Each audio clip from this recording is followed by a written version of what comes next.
Hi guys, welcome back to my channel. My name is Sungai. If you are coming here for the first time, which you probably are because it's still new, thank you for coming, thank you for showing up. Please subscribe, please share the videos, because this is my therapy. Well, it's not my therapy as such, but this is my process. Thank you for coming to see me today. It's about 9:30 in the evening. I came from work. I was in the office today. I wasn't working from home. So I decided that this is the best time to officially do a video. So I keep that momentum going and see how that goes. I don't know where I left off last time, but I'm sure I will remember. I hope. Or we can talk about something else. So how am I feeling today? I'm feeling great. It's just the few days after the Easter weekend. So for those, excuse me, why do I like burping when I come on these videos? As soon as I start doing videos, I think it's a nervous burp. The air wants to leave my body, but at least it's coming out from the mouth. So yeah, so we're just coming out of Easter break, so that's good. I'm very excited for that. I had my brother and his wife and my niece come to visit, which was just beautiful. And yeah, we got to show them a few spots that I've obviously experienced myself. So next time, hopefully, show them a bit more. But yeah, for the first time, I think this is their first time driving. I think the last time they drove with me, because I was driving back up and then they flew back. So yeah, the journey is not for the weak. Scotland to England. And this is not just England, north of England. This is all the way to London. Well, Milton Keynes. So it's about 5 hours we're talking here. So yeah, what a trip. However, yes, I'm truly grateful for family. I'm truly grateful for life. I am grateful for everything. So I put myself, where shall I start? So today I didn't want to waste my makeup. So as I think it was a nice little finish. I didn't do too much. It kept it simple, but I think it looks nice. So I thought, let me do a video from how I'll just chat to you guys and see how it goes. So we're on a growth journey over here. I am 37, and at this age, I feel that life is a lie. The idea that people at this age know exactly what they do, know what they're doing. I don't think I will ever know what I'm doing. I'll always be wondering and always be guessing. But I've put things in my notebook that I would like to accomplish this year, what I would like to accomplish in the next few years. And then when they come to pass, or when they are fulfilled, I will then share with you, not all of them, but because some of them are personal, but some of the major ones that I feel free that I should share with you, I will share with you. I'm on a healing journey in terms of healing myself mentally, healing myself physically.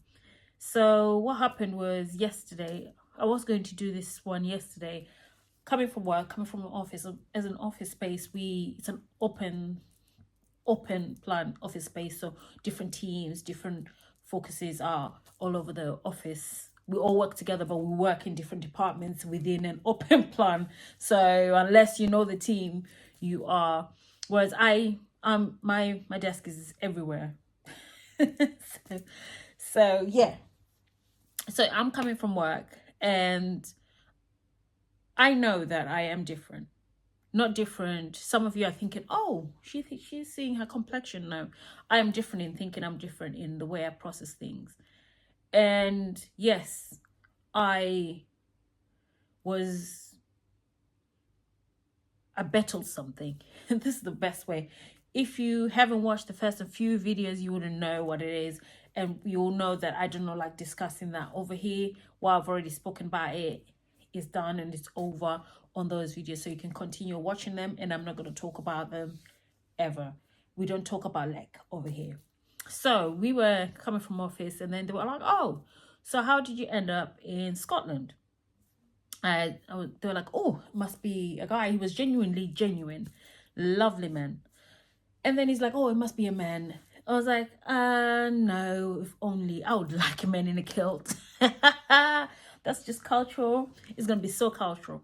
So then he starts laughing. And I was like, no, actually, I came here on a contract, which is true. I came here on a contract.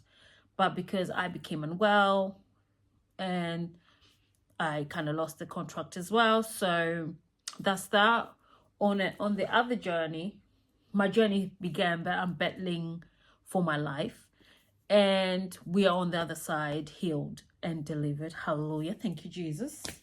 But, you know, although we didn't pray or fast about it, I personally didn't. So it's just, I'm just living in grace, because I think I fasted and prayed for my past life, for the future, or for the rest of my life. So 130, I'll still be here kicking, walking around the planet, probably having a toy boy or a boyfriend. Who knows? I have no clue. But all to say, he was then having this conversation with me. Then he says to me, but you always look happy. I was like, it's an effort. I'm intentional about how I show up in the world. I can't show up as I feel, because of what I have been through. No day is going to be worse than that. I've been through so much. And during that time, I've looked and felt like that. But during that time, I isolated myself because I needed to process that. And then also on top of that, you're going through mentally. I was feeling that my body let me down. I felt like this is the package that came in, and it's let me down. And I couldn't trust it. I couldn't trust anything. But then I had to rebuild trust. And I had to remind myself that I put myself there. I had to remind and tell myself it was my choices, and even lack of choices, or lack of awareness, or taking my body for granted, that brought me here. Had I not stressed about things or done things, because if you talk about the bigger pictures and all the stuff, it's things that you don't actually undo or let go. So I realized that there was times that I was not passive aggressive, because that's not me. It's either we're there or we're not. But there was times that I would bite my tongue to my own demise. And I had to tell myself that no, going forward, for me, if you're irrelevant to me, if you as a person mean nothing to me, nothing you say is ever going to bother me, then I had to point out who is my core, and whose opinion matters to some extent. Even now, looking back, if you were to ask me today, no one's opinion is above mine. You can give me your opinion, as everybody's got assholes, so everybody is gonna need an opinion. So I'm not validating your experience of me. I'm gonna validate myself. If I have offended you and it's not intentional, you will know, and then I will apologize if it was not intentional. But I don't know how you can offend someone unintentionally that you know. So therefore, if you don't know me and I don't know you, and you are offended, that sounds like a you problem. I'm not going to sit there and explain myself profusely, because you will never understand, because you chose to be offended by someone who doesn't know you or your experience. So when I'm sharing this story and sharing my journey, I'm just going to let you know that it might come off brutal, it might come off harsh, but these are my experiences. This is the way I am choosing to go through life. I also explained to him that I understood that there were more people that were going through it worse than me. And I realized on reflection that why they were going through so much pain, turmoil, was because they were not forgiving themselves. And so alongside fighting for your life physically, they started having mental health issues. And my mom is a mental health nurse. And in as much as this is a thing, she promotes awareness, but when it comes to your children, you don't want your children, you don't look at your children as work. You look at them as they are fine. But that's not always the case. They need you. They need you to sometimes take a breather and just look at them and see how it is. But I also knew that she did not know how to navigate that without being professional and then being overstepping and not having my best interest or pushing an agenda. So I just told her the boundaries. No, you're not going to share with your spiritual people about my journey. You're not going to do that. And no, you will not be doing all of these other things. And I want to go through it and then figure it out, because I knew that my mental health would not work in positive thinking and taking myself out of there, because it was more than the pain I was going through. It was more than the bleeding that was happening, more than the potential life-changing experience based on the treatments that I was getting. I was scared, and the fear was overwhelming. So when I knew this, I needed to navigate, to control it was a controlled explosion. I knew I had to talk about it, because I was either going to lose weight, gain weight, and because my immune system is going to be all over the place. And also I knew I was going to lose my hair. So in that moment, I don't like wigs, but all of a sudden I started wearing wigs. But alongside that, I also knew that I had to cut my hair. I cut my hair. I didn't even tell the young barber who cut my hair why I was cutting my hair, but I knew it was going to come. I was preparing myself. And this was even before they officially, this was after the 2 biopsies were done, where they were checking and double checking and all that, and trying to reassure me, because they didn't want to be they didn't want to tell me, yes, this is what you're actually going through, and yet my body is probably, because your cells can change and regenerate, and again, they can be false positives to cancer and all this stuff. So they didn't want to have you not be sure. And alongside that, I then felt like my feelings on this process, if I overcome this, which I will not speak of lack. So that's why we're not going to. And why I have a positive outlook on life. Yes, my business is not going where it is. I decided to let it go, because I couldn't fight for my life and fight for my business.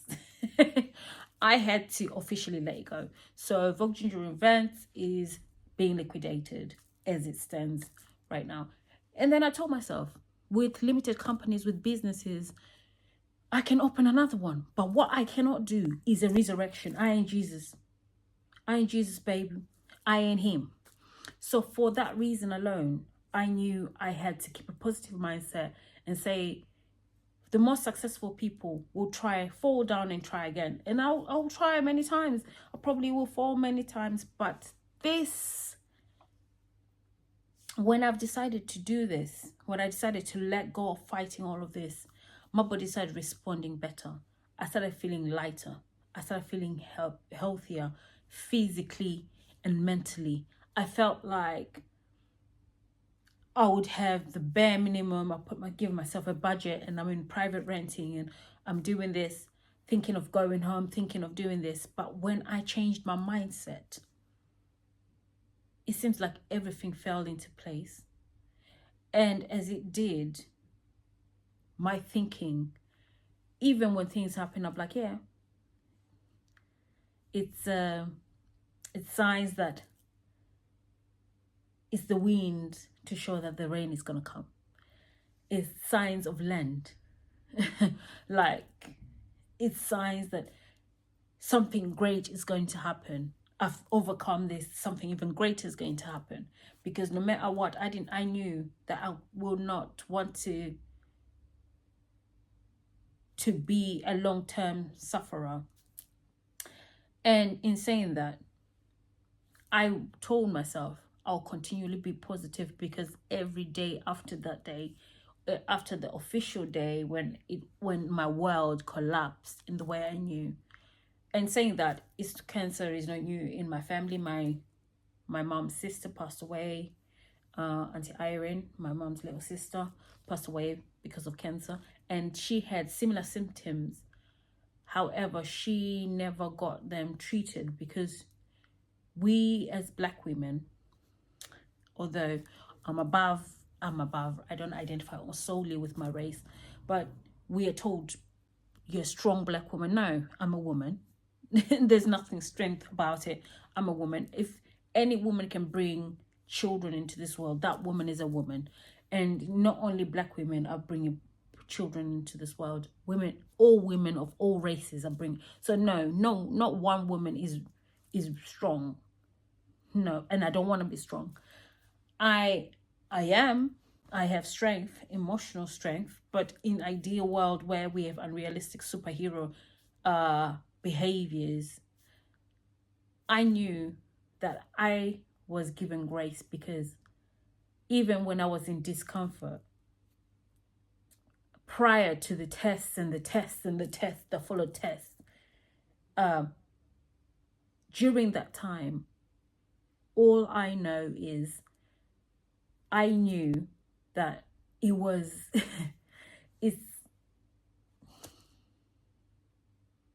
it's grace, because even the agenda. So I promised myself to have a positive outlook even in the worst of situations in life, and I decided that I will show up every day in the best version of myself. Yes, sometimes I don't wear makeup. You will see me like that. However, if I'm in a professional environment, I show up like I would have shown up for my own businesses. I show up polished. Even if I'm having a crappiest day, if I'm showing up in the best. I don't have to be extraordinary, but I need to always look my best. How my best shows up in my world, it might not be how it shows up in your world. So in that, all to say is that the conversation I was having, he said positive outlook. And then he then told me that his brother was sectioned temporarily, like I was on a 30-day section, because he did try to take his own life. And when he said that,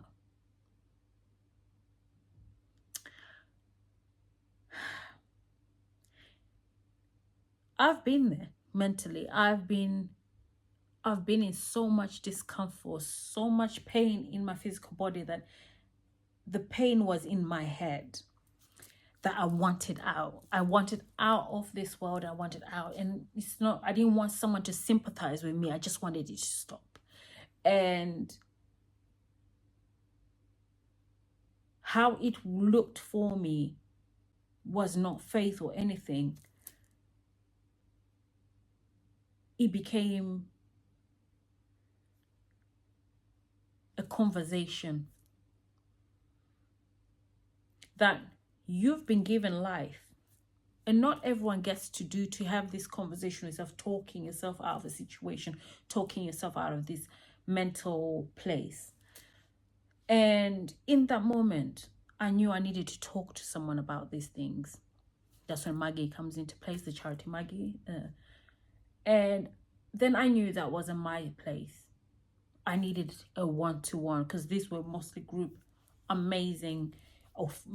And also, okay, let me say, the Maggie process, it teaches you now values of with other women, of how you are to get to know your body again. And when I saw people in their mothers, and me not having that experience also made me feel even more lost. As in, what am I fighting for? I'm losing my business. On one hand, it's a sinking ship. It's just like a dump happening. And it's not just that. During COVID, I had to stop. It's an events company. I had to stop that and couldn't make any income.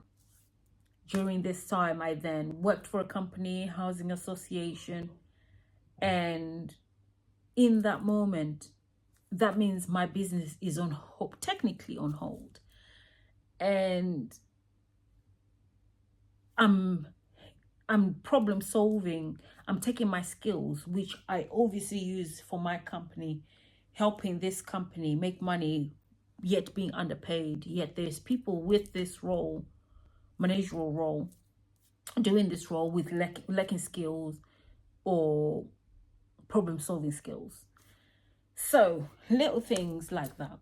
And then I was now explaining to him, mind you, this conversation was probably 5 minutes, and it's gonna give you a 30-minute conversation with you guys. And I said to him, this is why you have to look at the best things in life, because if you continue to look at lack, what is missing, you don't see what's actually there. He won't see you because all he's seeing is not being here. Even the effort you put in, he won't see it because he's in so much pain and he's not allowing himself to get relief. And this relief cannot be given by anybody else but yourself. That's the thing with mental health. Even if you're going to a therapist, they're going to ask you, how do you feel and why?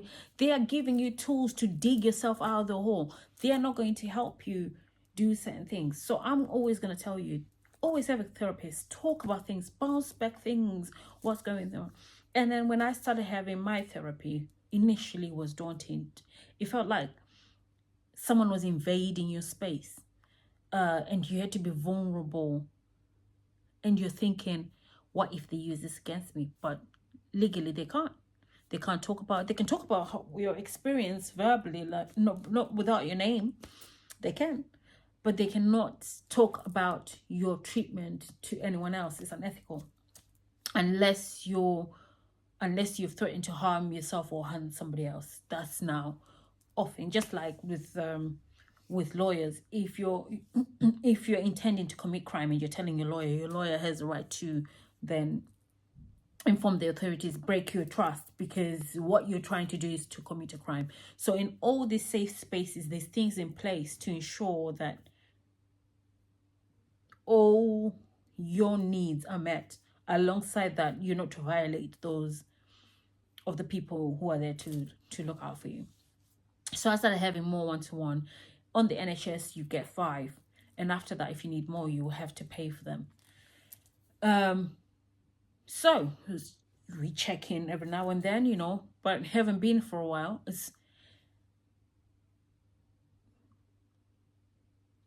I'm trying to think, justify why.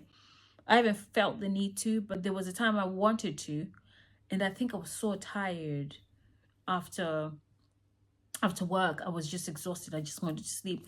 And it seems like sleep helped deal with it, I guess. And just needed to talk. But that was because I was in the office Monday to Friday, 9 to 5, every single day, and not working from home. So my body was shattered. So it needed a break. So all I did was, I think I went to sleep. I took a nap like after work, and then spoke to my manager at the time, I think. And I said, yeah, my body can't do this. I can work, but I have to work from home.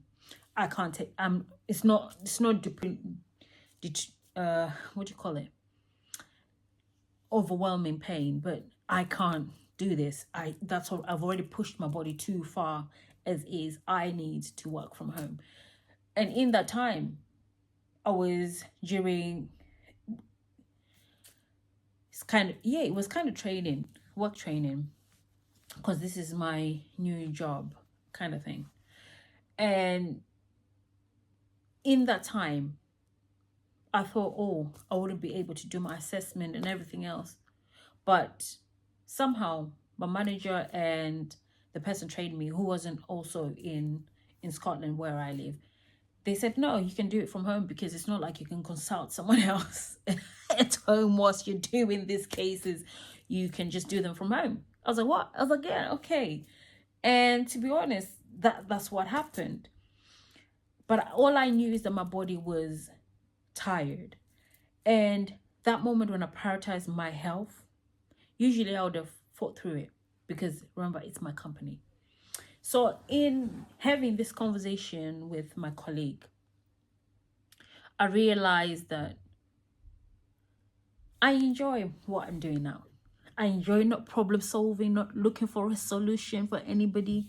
I enjoy not seeking out contracts or finding customers or writing a notice or going through negotiations, having staff under me that I'm responsible for.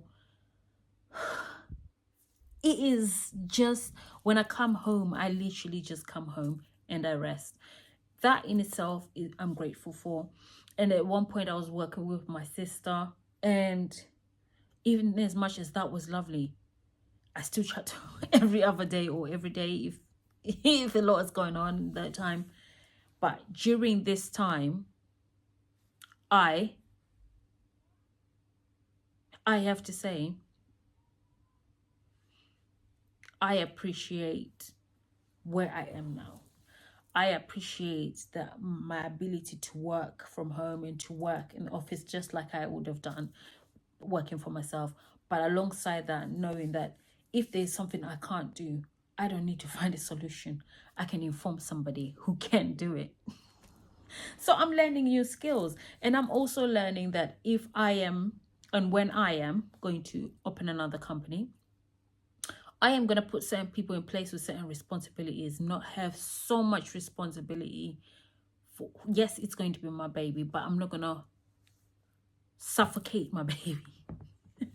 When most of the biggest decisions are mine to make, I am going to trust myself to make certain decisions, even good, whether good or bad, we'll figure it out. But I'm going to be trusting.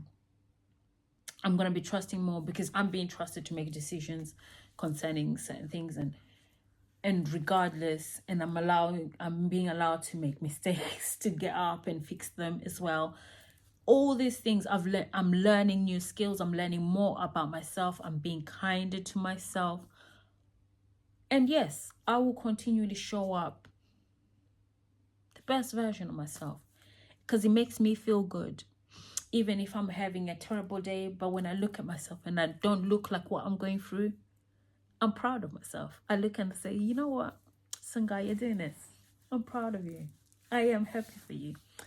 So this is just me mumbling, a mumble and reflection.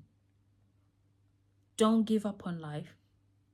Don't look at things and feel that there is no way out. If you can't change the situation you're in, change what you can. If that means putting makeup on. I did all these tweets myself. Yeah. I sat there and I did them. And yes, they could be better. I'm sure they can, because I've been using hairdressers for years. But because I'm trying to grow my hair back, excuse me, so I am putting intentional time. Just I'm being intentional with myself. I'm falling back in love with my body the way it is, because I wanted to lose weight, and then it's because my immune system is now, because I'm older as well, so I'm not losing weight as fast as I used to.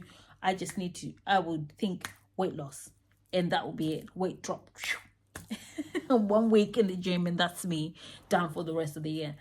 That used to be me. But this body has brought me through so much. I am learning to love it, to embrace it. It's full power and all. I am not trying to change anything, but I'm trying to strengthen it. I'm trying to be intentional with it. I am going swimming, not officially. I haven't officially started. I'm getting back to swimming because I need to find alternate ways of pain management. And I'd like to go out more, but I want my legs to be stronger. And I want, whilst I'm in there, I'm working on my mental, that in life I'm being intentional with my time, being intentional with my family time. And if I misunderstand something, I am coming back and asking questions. what was that about? Is this what you meant? Because when this happened, it hurt my feelings. If my feelings were hurt, I'm addressing that. I'm not letting things lie or making a mountain out of a molehill. I am just being intentional with that. But yeah, thank you for watching. Thank you for listening to me rumble. This is me